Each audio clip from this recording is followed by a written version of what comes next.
Hola, es un placer contar con ustedes para la C2G Talk, una serie de charlas y entrevistas con profesionales y líderes de opinión influyentes a fin de abordar desafíos que plantean los enfoques emergentes que alteran el clima. Soy Mac Turner, director de comunicaciones de la C2G, y hoy hablo con Manuel Pulgar Vidal, líder de Climate and Energy Practice del Fondo Internacional para la Naturaleza, WWF. Fue ministro de Ambiente en Perú y presidente de la Convención sobre Cambio Climático de Naciones Unidas en la 20ª Conferencia de las Partes. Tiene 27 años de experiencia como abogado en el ámbito del medio ambiente, tanto en derecho y en política. Fundó en 1986 la Sociedad Peruana para Derecho Ambiental. En Perú propuso y definió las políticas medioambientales de Perú mientras fue ministro, como por ejemplo políticas relacionadas con diversidad biológica y cambio climático. También puso en marcha la aplicación de la legislación medioambiental de distintos países y las políticas relacionadas. Bienvenido, muchas gracias. En estos momentos nos enfrentamos a diversas crisis relacionadas, diversidad biológica y cambio climático, entre otras. ¿Cómo podemos abordar estas crisis de manera conjunta? Creo que hemos desarrollado buenas medidas y también hemos demostrado que podemos tomar medidas adecuadas, pero todavía no estamos en el punto adecuado. Creo que es algo que hay que tener presente. Hay un término importante que has utilizado, interrelacionadas, es decir, esa idea del vínculo de la naturaleza con el clima. Creo que es un concepto fundamental que tenemos que tener en cuenta de cara al futuro, porque no podemos solucionar la crisis climática si no pensamos en la naturaleza. Y sabemos que uno de los motivos fundamentales por los que estamos perdiendo diversidad biológica es precisamente el cambio climático. Si algo ha demostrado la pandemia es que tenemos que abordar conjuntamente estas crisis, diversidad biológica y cambio climático. Para responder directamente a su pregunta, estamos en una situación de emergencia, pero nuestras medidas todavía no han incorporado esa sensación de emergencia. Por ejemplo, si comparamos lo que se hace sobre el cambio climático frente a lo que se ha hecho con la pandemia, podemos ver que con la pandemia sí que ha habido un sentimiento de urgencia y, sin embargo, no tenemos una actitud equivalente en el clima. Así que espero que la pandemia nos haya enseñado a comprender cuál es el tipo de actuaciones de emergencia que necesitamos. En el caso del clima, también necesitamos tener muy claro dónde nos dirigimos. Quisiera recordarles lo que sucedió después de lo que sucedió en Marrakech. François Hollande dijo que la crisis climática es imparable e irreversible, y es fundamental que lo tengamos presente porque estamos viviendo en un nuevo entorno económico. Tenemos que cambiar ese entorno económico para que incorpore elementos relacionados con el clima. A mí me parece que es posible, pero tenemos que avanzar de manera más clara y manera más ambiciosa. Eso con respecto al clima. Lamentablemente, con la diversidad biológica no estamos en la misma situación. Estamos en una situación muy distinta. Como saben, en 2020 concluyó la década sobre diversidad biológica y no hemos logrado lo que nos planteábamos, porque probablemente carecemos de una visión de cuál es el rumbo que tenemos que seguir con respecto a la diversidad biológica. Claro que está bien, digamos, esta idea de armonía entre las naciones, que tenemos que trabajar en este tema, pero no es suficiente. En 2021 tenemos que definir una visión mucho más clara para poder dar pasos más decididos. En definitiva, todavía no nos estamos moviendo, pero no lo suficientemente rápido. Estamos avanzando en la buena dirección, pero todavía tenemos que impregnarnos de una mayor urgencia y de una mayor contundencia y ambición. Ha mencionado la pandemia, que nos ha enseñado lo que es estar en una situación de emergencia y cómo debemos actuar ante ello. Muchas personas en el mundo, en términos de grupos medioambientales, activistas, comprenden lo que pasa, comprenden la dimensión de la crisis, con independencia de que tengan una visión o no, pero hay un sentimiento de emergencia desde un punto de vista más emocional, más visceral, es decir, cunde la idea de que realmente estamos en un momento en que las cosas pueden ser desastrosas o no estamos en esa situación. Creo que no, que todavía no comprendemos bien esta concepción de la emergencia. Y es algo que se ve no solamente entre los ciudadanos, sino también a nivel político. Lamentablemente, después del Acuerdo de París, el mundo ha cambiado mucho, probablemente demasiado. Y nuestro planeta ha avanzado de 2015, del Acuerdo de París, a un mundo muy polarizado, donde digamos que hay mucho enfrentamiento, lo cual menoscaba la posibilidad de tomar actuaciones frente al clima. Hace un par de años yo hacía esta analogía.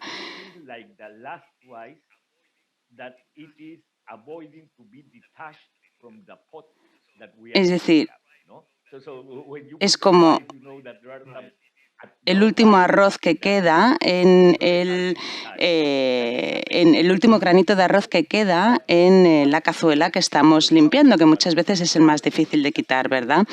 Por ejemplo, los combustibles fósiles o diferentes tecnologías, los vehículos de combustión interna siguen existiendo y tratan de vender sus productos. Por eso tenemos que tener presente hacia dónde evoluciona la economía y qué tipo de medidas inmediatas necesitamos tomar. Para mí es fundamental.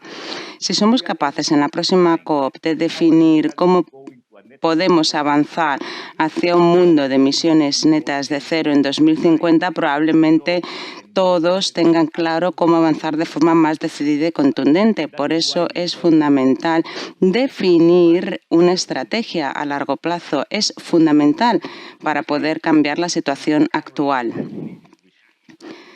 La gente es consciente, desde luego, de que el cambio climático sucede.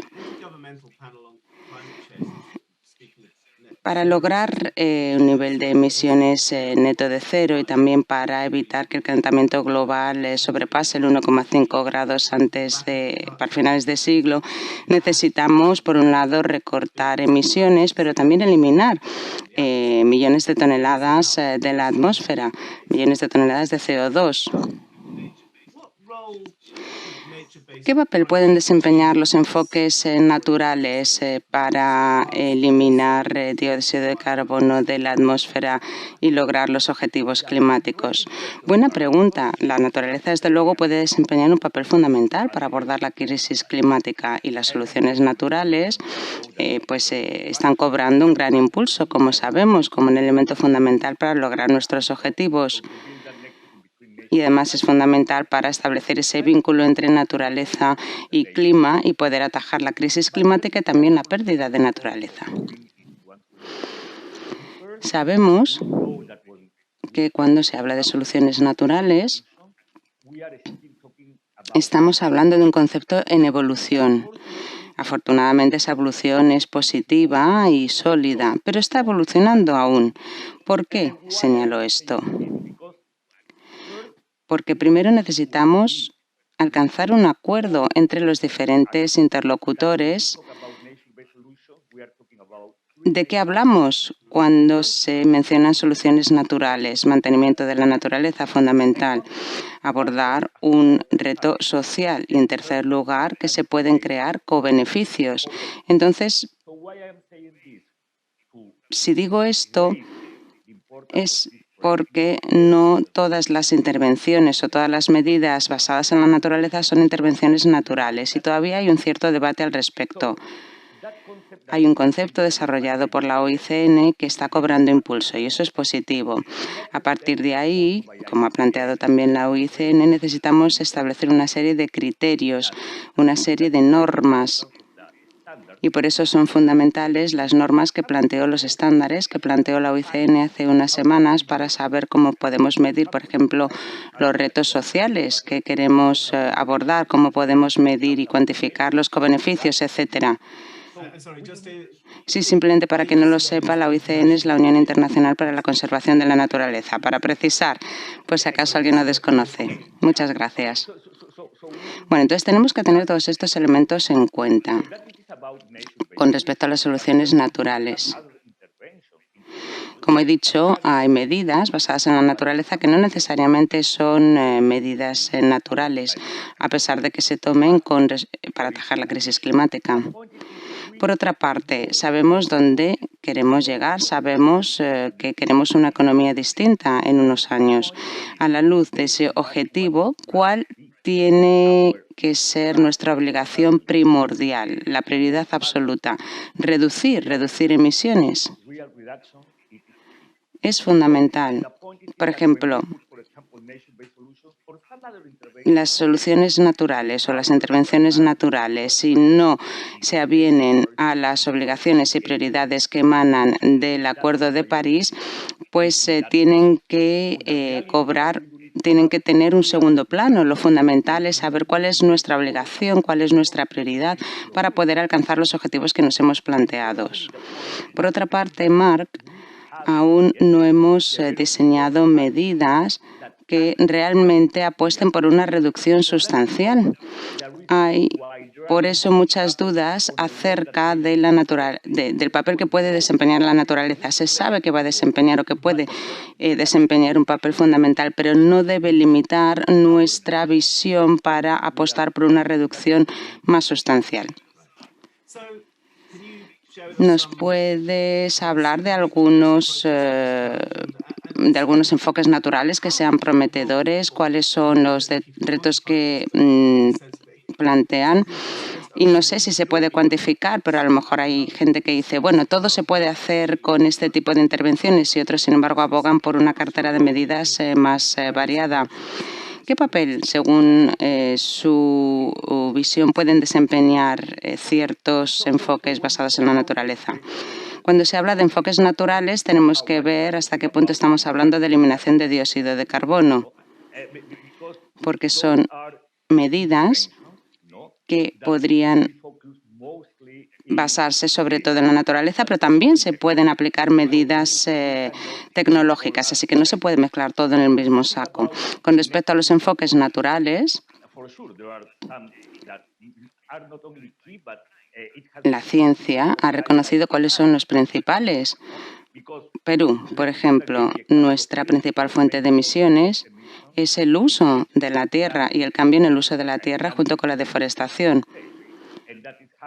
que se da precisamente en la parte del país que está en una zona de selva tropical. Ese uso de la tierra y la deforestación a la que aludo no se llevan a cabo como consecuencia de una actividad comercial o económica, sino por la pobreza. Así que sabemos que si queremos recortar emisiones tenemos que abordar ese problema. Por otro lado, la restauración es fundamental. A fin de cuentas, tenemos entre manos ecosistemas que han sufrido mucha degradación. Y con la restauración de la naturaleza, lo bueno es que no solamente podemos atajar la crisis climática, sino también la pérdida de la naturaleza. Así que la conservación de los bosques es fundamental en términos de enfoques naturales. La mejora del carbono en el suelo también es otro enfoque muy importante, que además están vinculados con la recuperación económica. Cuando pensamos en qué va a pasar después de la pandemia, tenemos que promover actividades que no solamente cumplan con nuestra visión a largo plazo, sino que en el corto plazo puedan crear más empleo. Por eso, la relación entre las soluciones o los enfoques naturales con la recuperación económica es fundamental. Ahí podemos encontrar dos ejemplos en los que no solamente estamos hablando de tecnología, sino de un enfoque totalmente naturales. En cuanto a tecnología y enfoques naturales, hay un cierto equilibrio que se puede alcanzar. Supongo que depende también de lo rápido que reduzcamos emisiones. ¿Pero considera que se pueden equilibrar los enfoques naturales y tecnológicos? Sí. Es algo que se ha sugerido en el Acuerdo de París, precisamente lograr ese equilibrio. La cuestión es, en el corto plazo, hasta qué punto la tecnología va a ser aceptable. Y por eso cabe mencionar los esfuerzos que estáis desplegando en la C2G. Con respecto a la gobernanza, os centráis en cómo gobernar este tipo de medidas. La C2G trabaja con una serie de principios, diferentes actores, diferentes niveles, evaluación de riesgo, gestión, normas, reglamentación, como por ejemplo códigos deontológicos. Y quisiera añadir otros principios, si me lo permite, cuando se habla de este tipo de tecnologías. En primer lugar, tenemos que tener clara cuál es nuestra prioridad. La reducción de emisiones es la prioridad absoluta. Y este tipo de medidas tecnológicas, por tanto, deben tener un carácter excepcional, al menos en el presente. ¿Por qué?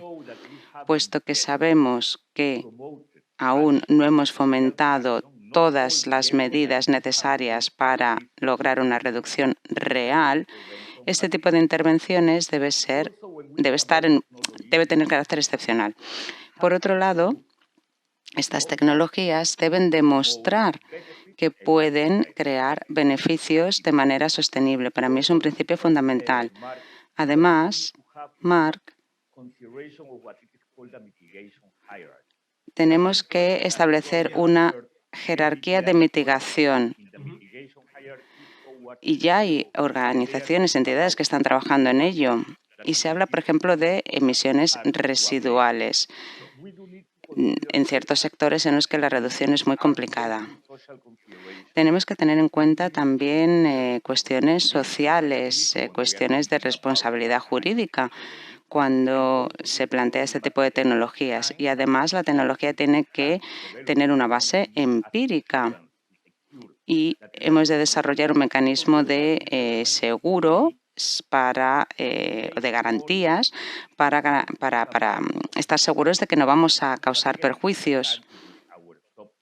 Entonces, cualquier tipo de intervención de este tipo necesita que nos planteemos todos estos principios, pero en cualquier caso no debe distraernos de que la prioridad absoluta en estos momentos es la reducción.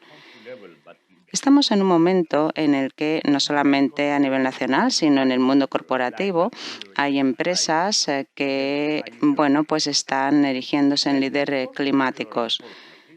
Y no sé si lamentablemente o por suerte, porque depende del prisma con el que se mire, hay muchísimos términos que se utilizan, neutral en términos de carbono, positivos para el medio ambiente, medidas respetuosas, etcétera. Y al final esto redunda en una falta de credibilidad, por lo que tenemos que centrarnos en cómo mejorar esa credibilidad y en cómo podemos cuantificar y dar seguimiento al cumplimiento de todos estos objetivos o de estas promesas. Por ejemplo, aquellos que abogan por que se logre o que afirman llegar a un nivel de emisiones netas de cero, pues tenemos que ver cómo se llega a ese nivel, cómo se cuantifica, qué tipo de medidas claras se diseñan para poder abordar todas las consecuencias del cambio climático. Es decir, esas son las obligaciones principales de cualquier corporación, de cualquier empresa, cuando se plantean el objetivo de ser neutrales en términos de emisiones de carbono. Y no todos los sectores son iguales. Hay algunos cuyas emisiones son más difíciles de reducir y por eso necesitamos el concepto de emisiones residuales que tendrán que ser objeto de algún tipo de mecanismo dentro de lo que establece el Acuerdo de París. Pero en cualquier caso, no podemos centrarnos, no podemos permitir que este tipo de actuaciones nos distraigan de lo fundamental, que es seguir apostando por la reducción de emisiones. Con respecto al término restauración, que se utiliza, a veces se habla también de reparación. ¿Cómo comprende usted este término, restauración? Hay grupos que están utilizando el término de distintas formas, con distintas concepciones. ¿Se puede restaurar la naturaleza a lo que existía antes o qué se entiende por restauración? Bueno, cuando estamos en un territorio o en un bosque degradado, primero tenemos que tener claro qué significa. Un bosque degradado no lo está simplemente porque porque haya una actividad comercial o porque no haya una serie de especies. Si el bosque, a pesar de que pueden faltar algunas especies, sigue manteniendo, digamos, su función ecológica, no es un bosque degradado. Así que primero tenemos que definir claramente qué entendemos por un bosque degradado. A partir de ahí, la restauración consiste en mantener la función ecológica del bosque, del territorio. Para mí ese es el prisma fundamental de la restauración. Por ejemplo, una selva tropical como el Amazonas, restaurarla significa tener especies que puedan mantener su función ecológica, que el ecosistema funcione como debe. Es decir, mantener la diversidad de la selva. Si se habla de restauración,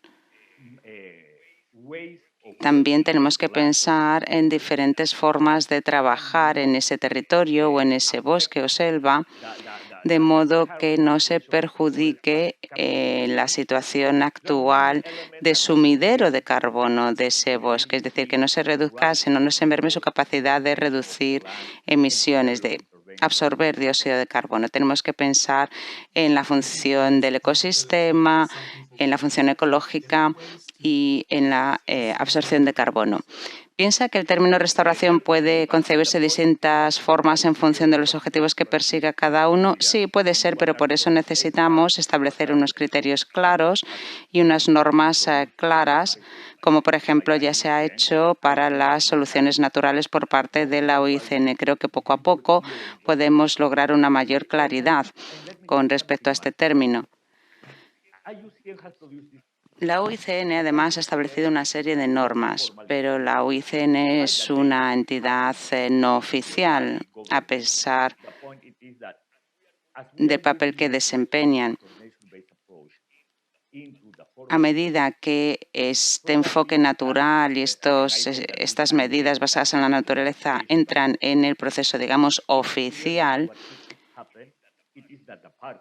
las partes en el tratado, los países van a querer más claridad para saber qué tienen que hacer y por eso tener una serie de criterios, de normas y de principios será fundamental para poder dar impulso a estos enfoques naturales.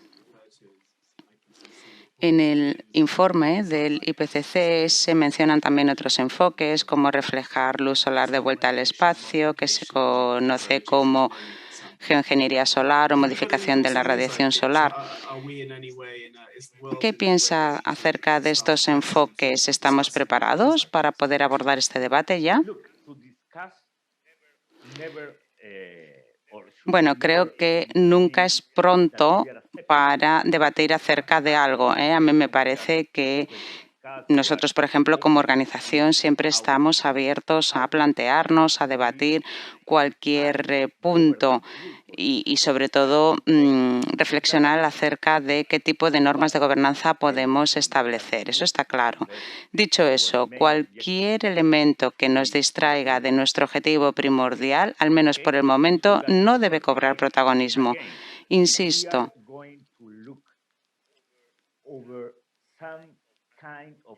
si nos planteamos algún tipo de medida antropogénica para resolver un problema relacionado con el cambio climático, pues al final podemos embarcarnos en una senda que es la que nos ha llevado hasta aquí, para empezar.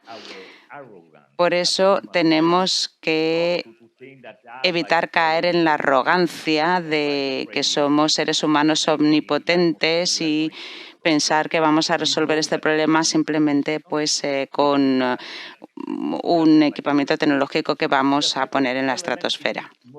Eso por un lado. En segundo lugar,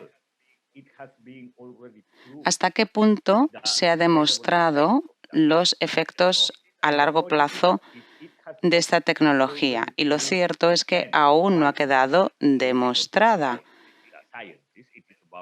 Y no solamente se trata de evidencia científica, sino que a partir de ahí tiene que haber un consenso por parte de todos los implicados para rechazar o adoptar esta tecnología. En tercer lugar, algo que me preocupa con respecto a esta tecnología es que a veces lo debatimos en términos muy abstractos. Es verdad que en ocasiones hay medidas que pueden requerir un uso de la tierra, un uso muy intenso del suelo. Perdón, a veces me cuesta un poco expresar con claridad lo que quiero decir en inglés. En cualquier caso, como digo, si se necesita un uso intensivo del suelo, un uso intensivo de energía, pues eso plantea un problema. Por eso tenemos que plantearnos las repercusiones que tiene esta tecnología no solamente de manera directa, sino también de forma indirecta. Y por eso reitero lo importante que es reflexionar acerca de una serie de principios de gobernanza.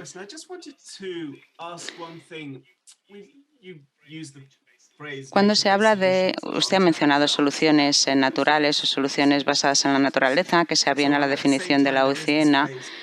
También se habla de eliminación de dióxido de carbono, que se utiliza en el informe del IPCC y que congrega tanto soluciones naturales como tecnológicas. En ocasiones, este concepto de soluciones naturales se percibe de forma distinta a la eliminación de dióxido de carbono, es decir, que se percibe, por ejemplo, la eliminación de dióxido de carbono como término, como algo relacionado con la tecnología, mientras que soluciones naturales se entiende de forma distinta. ¿Se percibe así entre el público? Bueno, probablemente sí. Cuando se mencionan soluciones naturales, pues ahí, y si se lee el concepto y las normas, no se percibe esta noción de cambiar las cosas, mientras que cuando se habla de eliminación de dióxido de carbono está incorporada esta noción o este matiz de alterar, ¿no?, de cambiar las cosas.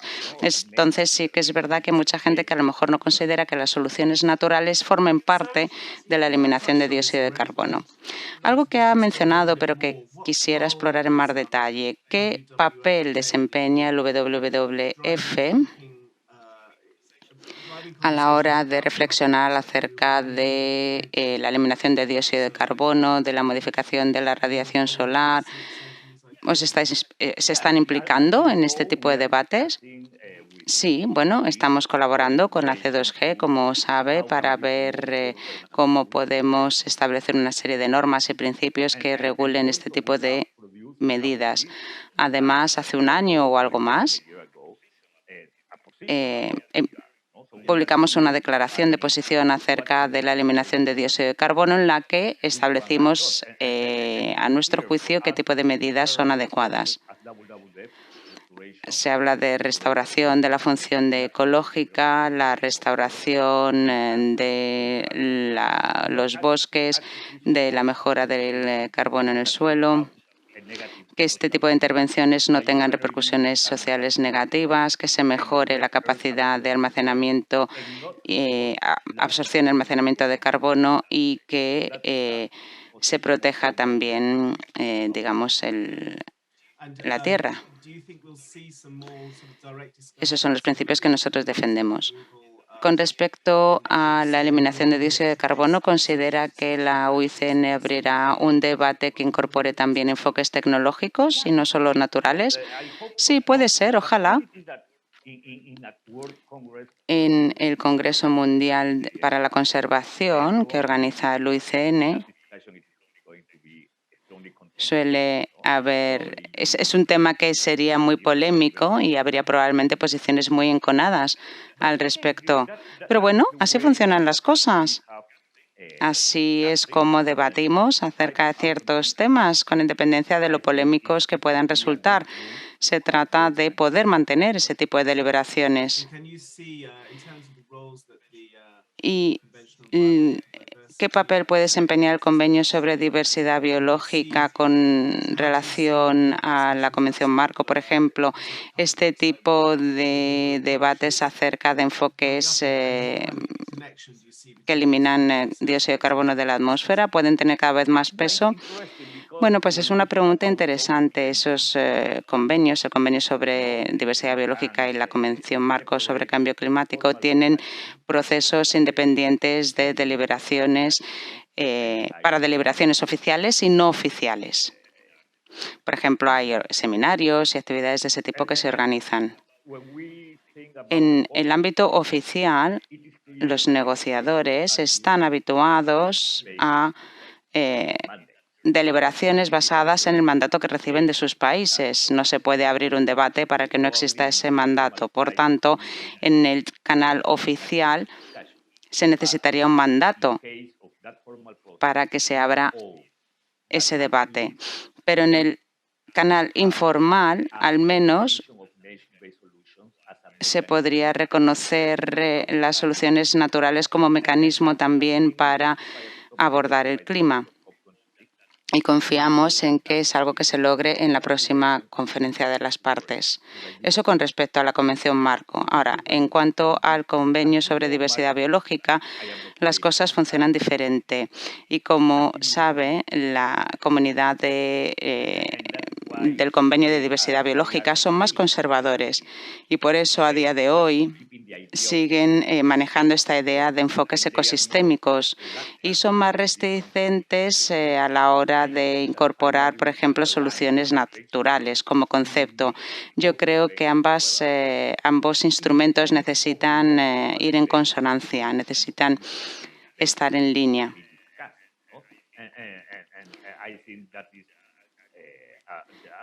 Y me parece que plantear este tipo de debates sería una buena manera de avanzar y de reflexionar al respecto, a pesar de la polémica que pudiera suscitar, ya sea en la Convención Marco como en el Convenio sobre Diversidad Biológica. Centrémonos ahora en América Latina y el papel que puede desempeñar. Ha estado en la vanguardia en muchos casos de la ciencia climática y de innovación. ¿Cuáles son los desafíos que se plantean en América Latina a la hora de aplicar soluciones naturales o con respecto a la eliminación de dióxido de carbono? En primer lugar, quisiera decir que no existe Latinoamérica como una entidad única. A veces pensamos que es una entidad única y tal y como yo lo veo, América Latina, es diferentes, está formada por diferentes entidades y elementos, no funciona como una entidad única. Lamentablemente, América Latina todavía no ha definido claramente cuál será su estrategia a largo plazo y cuáles serán las medidas a corto plazo que va a mencionar. Creo que solo Costa Rica, y puede que me equivoque, pero creo que solo Costa Rica realmente tiene estas cosas claras y con lo grande que es nuestro continente, pues no basta. Así que todavía hay que reflexionar acerca de las soluciones naturales y la eliminación de dióxido de carbono de manera más profunda. Por otro lado, sin embargo, en la mayor parte de países de América Latina, la mayor parte de emisiones se deben a la deforestación y a la degradación de los bosques. Por eso hay que trabajar para atajar ese problema. Y se necesita ver cómo hacerlo, lo cual probablemente requerirá algo de tiempo. Todavía no hay una madurez. No se ha alcanzado una madurez, la madurez necesaria para plantearse este tipo de deliberaciones. hasta qué punto estas soluciones pueden contribuir, soluciones naturales, pueden contribuir a reducir y absorber emisiones. Dicho eso, en América Latina hay un debate incipiente sobre soluciones naturales. Cunde la sensación de que van a pasar cosas con respecto a estas soluciones naturales. Entre decisores políticos y en la sociedad en general, hay una serie de desafíos que ha descrito el IPCC que muestran que no bastará con reducir emisiones, que necesitamos también absorber, pues no recuerdo, pero creo que era varios millones de toneladas las que hay que absorber de la atmósfera. ¿Cómo piensa que se puede lograr? Sabemos que en última instancia tenemos que lograr el equilibrio que se apunta en el Acuerdo de París entre reducción y absorción de emisiones. Pero creo que ahora hay que poner el foco en la reducción, y no solo en América Latina, sino en todo el mundo. Al menos así lo vemos en el WWF. Necesitamos centrarnos en la prioridad absoluta para avanzar al máximo en la buena dirección, y después pues podremos ocuparnos de cómo lograr ese equilibrio entre absorción y reducción. Pero en estos momentos tenemos que poner toda la carne en el asador para reducir emisiones. Bueno, de cara al futuro, como sabe, la C2G, la iniciativa de la C2G se ocupa sobre todo del aspecto de la gobernanza. ¿Cómo se puede implicar a los más marginados, a los pobres, a aquellos cuya voz probablemente no se oiga en este tipo de debates? Por ejemplo, los agricultores a pequeña escala. ¿Cómo pueden participar en cualquier tipo de debate que tenga que ver con las soluciones naturales? Bueno, pues es difícil, y no solamente los pequeños agricultores, sino otro tipo de colectivos también, como por ejemplo las comunidades que viven en el Amazonas, en América del Sur. Para mí, el punto de partida es reconocer la situación.